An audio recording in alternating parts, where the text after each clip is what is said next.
Madame Imbeau, vous êtes enseignante et orthopédagogue ici à l'École Saint-Joseph-des-Bervilles. Tout d'abord, quel est votre rôle comme orthopédagogue? Alors, mon rôle, c'est particulièrement d'aider les enfants qui sont, je dirais, plus ou moins en difficulté. Il y a des enfants qui ont une problématique plus majeure. On parle, par exemple, des enfants qui sont dysphasiques, les enfants qui ont de la dyslexie. Et aussi, je peux venir en aide aussi aux enfants qui accrochent de façon périodique au niveau de la lecture, qui ont de la difficulté à intégrer, par exemple, les sons, qui ont de la difficulté à intégrer la conscience phonologique. Alors, moi, je suis là pour un peu les envelopper au niveau de la lecture. Moi, c'est comme un peu ma force au niveau de l'orthopédagogie. Je me sers de la lecture pour justement aller trouver, détecter les difficultés qu'ils ont dans la classe, parce que vous savez, une enseignante qui a 30 élèves ne peut pas aller dans le pointu, dire, bon, cet élève-là a de la difficulté, par exemple, avec le G dur, le C doux. Alors moi, je les observe, je les évalue, puis à partir de ce moment-là, moi, je fais un travail là, de façon, ça peut être à courte échelle ou à plus ou moins long terme. Puis normalement, ça rentre dans l'ordre. On fait des petits miracles. Bien, effectivement, et c'est essentiel, évidemment, dans nos établissements scolaires. Oui, on a un rôle vraiment privilégié. Madame Imbeau, vous venez de parler de lecture, entre autres. Il y a un beau projet éducatif ici à l'École Saint-Joseph. J'aimerais ça que vous m'en glissiez un mot là-dessus. Bon, alors notre projet éducatif a deux volets. Le premier objectif est d'augmenter le niveau de lecture chez les élèves, parce qu'on s'est aperçu que c'était une faiblesse. Le deuxième volet, c'est j'entreprends ma santé. Mais moi, étant donné que j'enveloppe la lecture, je vais vous présenter les belles activités qu'on a mis en place pour justement donner le goût à nos enfants de lire, parce que vous savez, la lecture, c'est la base de tout. Hein? Quand on sait lire, on comprend les consignes en mathématiques, on comprend les consignes en arts plastiques, en histoire, tout ça. Alors, je vous présente un peu notre belle panoplie. Oui, je vais vous suivre. À la rentrée scolaire, les enseignantes remettaient à chaque élève de sa classe un petit macaron pour représenter dans quel groupe il serait. Et le macaron en question, c'était la représentation de la page couverture d'un livre ou d'un album, d'un roman ou d'un album. Et durant la semaine de la rentrée, l'enseignant avait la semaine pour lire l'histoire à ses élèves. Alors, vous savez qu'un adulte qui lit aussi donne le goût aux enfants de le faire également. On devient les modèles. Ensuite, nous avons aussi un 15 minutes de lecture. Ça, c'est un rituel qu'on a instauré dans notre école. À chaque début de journée, au son d'une petite musique, tous les groupes, tous les enseignants, tout le personnel s'assoit avec un livre de lecture. Tout le monde? Tout le monde, madame. C'est comme une obligation. Puis en même temps, je veux dire, c'est important de plonger dans un univers de littérature aussi. Vous savez, on développe des idées. Lorsqu'on vient en situation d'écriture, bien, si on l'a lu dans un livre, on peut peut-être le transmettre au niveau de l'écriture. Alors, c'est fantastique, notre 15 minutes de lecture. Et ça, quotidiennement. C'est un beau projet. Ah oui.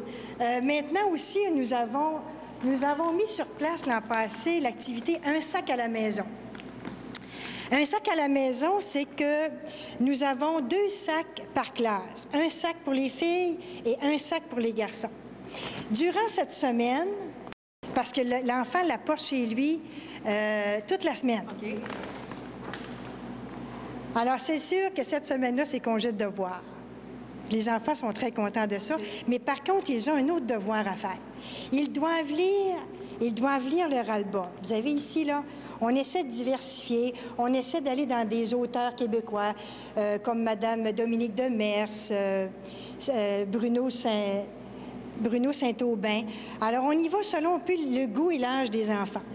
L'élève doit lire ses 3 livres, avec son parent, bien sûr, pendant la semaine. Et il a aussi une petite évaluation à faire. Alors, c'est là que s'inscrit le devoir. Dépendamment de son niveau, à la maternelle, on demande, l'appréciation de son livre. L'enfant de la maternelle, lui, peut faire un petit dessin. Qu'est-ce qu'il a trouvé intéressant dans son livre? Bon, son personnage préféré. Et les plus vieux, par exemple, vont nous faire un petit résumé du livre de lecture. Alors, vous voyez, ça pique aussi l'intérêt de nos élèves et ils ont très hâte que ce soit leur semaine.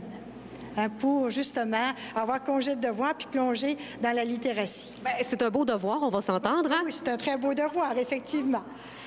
Madame Imbeau, en terminant, on va parler du marathon de lecture, mais aussi on va parler évidemment du comité parce que vous n'êtes pas seul pour le projet éducatif de lecture. Bien entendu, je m'en voudrais de passer outre la collaboration du comité de lecture où nous sommes 3 enseignantes qui, justement, participons à ce que tous s'activent et que tous soient en marche là, pour nos jeunes.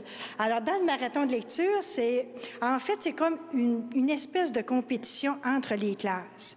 Mais, vous savez, c'est très relatif parce que au niveau de la maternelle, ça dure à peu près 6 semaines. Okay.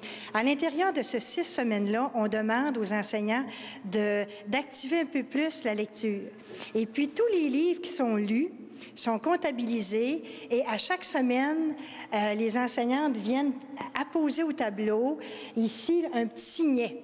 Alors, chaque signet représente soit 5 livres de lecture qui ont été lus dans la classe. Et on monte le thermomètre comme ça. Pour en arriver, dépendamment de ce qui a été fait dans les classes, bon, on ferme la boucle par une activité spéciale. L'an passé, on avait fait fabriquer par les élèves on avait une situation d'écriture et chaque classe racontait l'histoire. Okay. Notre histoire, c'était « Microbe fait le tour du monde ». C'est un chien. Alors, à chaque semaine, par exemple, la classe de maternelle faisait son petit bout d'histoire, racontait les aventures de Microbe. Et lorsque la maternelle avait terminé, par exemple, on passait le livre en 4e année. Alors, les 4e années faisaient leur bout de chemin. Alors, ainsi de suite, chaque classe y a passé. Et en finale, pour clôturer notre marathon de notre 6 semaines, un élève avait lu le livre, on avait fait un certain décorum au gymnase avec les caméras. Puis ça avait été fort apprécié par nos élèves. Un beau projet éducatif. Madame Imbeau, merci beaucoup. Ça me fait plaisir. Il y aurait eu d'autres activités comme le lecteur mystérieux, mais c'est encore une activité qu'on a mise sur place pour nos élèves. Mais gardez, le temps nous manque, puis vous reviendrez nous voir, Madame Mélissa. Certainement, merci. Bonjour.